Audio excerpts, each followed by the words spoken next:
In the 1980s, I began teaching.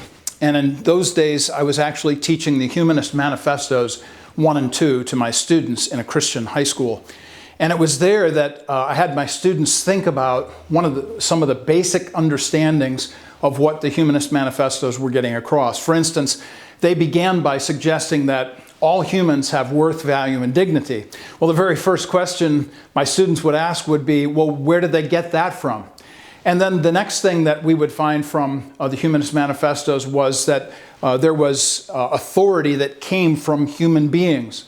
And looking at the old Soviet Union and communist China, my students continued to ask yet another question, and that was, well, where does that authority emanate from? Where is its origin or its source? If it's only from humans, then we can continue to throw people into the gulags as the Soviets did, or into concentration camps as the Chinese did and do.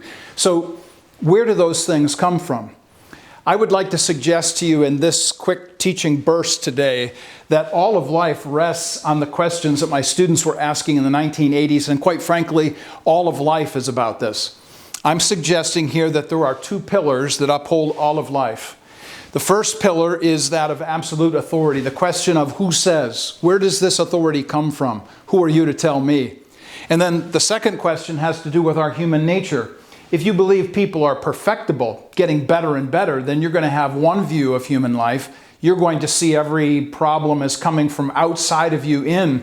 But if you actually believe in the inherent corruption of the human person, that is, we bear responsibility because of our own sinfulness, then that is going to be where you begin. And you'll recognize that the problem begins in here and then goes out there.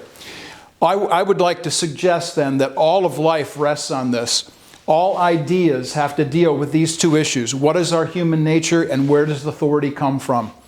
All belief systems begin with these two basic ideas. Whatever you see in terms of people's belief, they will come back to these two basic ideas.